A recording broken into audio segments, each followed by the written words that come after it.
కొత్తిమీర ఉంటే వేసుకొని ఫినిష్ చేయడమే. Hi friends, welcome to my channel. ఈరోజు నేను సింపుల్గా టేస్టీగా క్యారెట్ రైస్ ఎలా చేయాలో చేసి చూపిస్తాను.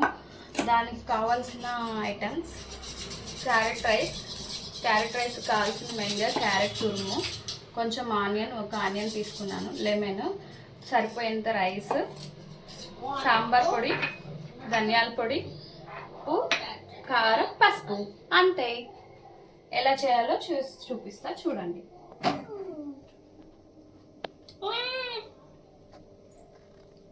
ఇందులో గీ వేస్తున్నాను, ఎందుకంటే ఈ రైస్ మా బాబుకి ప్రిపేర్ చేస్తున్నాను కాబట్టి గీనే వేస్తాను.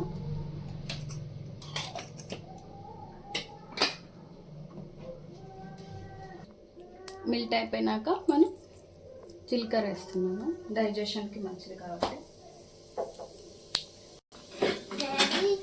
తర్వాత ఆనియన్ వేస్తున్నాను.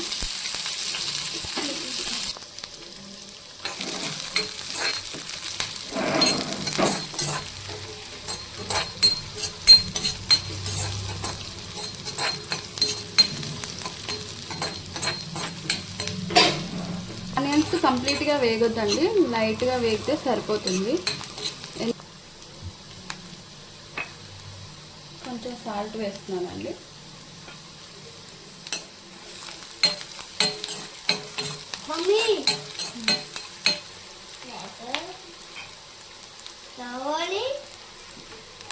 తర్వాత క్యారెట్ తురుము వేస్తున్నాను, చూడండి.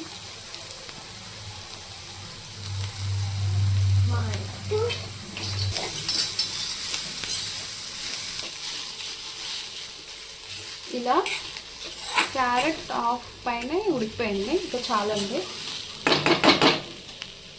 కొంచెం కారం, కొంచెం పసుపు వేసి కలిపేద్దాం.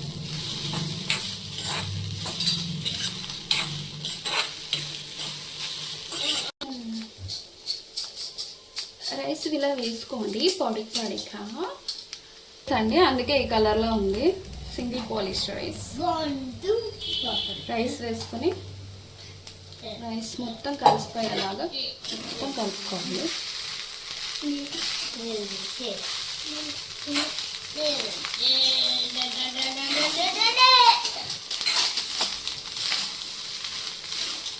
ఇప్పుడే మంచి స్మెల్ వస్తుందండి.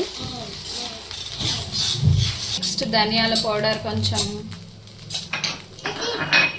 సాంబార్ పౌడర్ కొంచెం వేసేయాలి. ఇదే క్యారెట్ రైస్కి టేస్ట్ని ఇస్తుంది. కారం కూడా ఎక్కువ వేయలేదు, చూసారు కదా, ఎందుకంటే ఇందులో కారం ఎక్కువ వేయడం వల్ల టేస్ట్ అనేది చేంజ్ అవుతుంది. ఇలా చేయడం వల్ల డిఫరెంట్ టేస్ట్ వస్తుంది. ఇది మా బాబుకి చాలా ఇష్టం. ఓకేనా ఫ్రెండ్స్, మీరు కూడా ట్రై చేయండి. చిన్నపిల్లలకి పెట్టచ్చు, పెద్దవాళ్ళైనా తినచ్చు. చూడండి ఫ్రెండ్స్, కంప్లీట్గా రెడీ అయింది. ఇదిగోండి, లాస్ట్కి కొంచెం కొబ్బరి పొడి వేస్తాను, దీనివల్ల క్యారెట్ రైస్కి చాలా టేస్ట్ వస్తుంది. చూడండి, ఫినిష్. కొత్తిమీర ఉంటే వేసుకొని ఫినిష్ చేయడమే. గ్యాస్ ఆఫ్ చేసేయాలి. ఆఫ్ చేసిన తర్వాత ఇప్పుడు లెమన్ అనేది పిండుతున్నాను.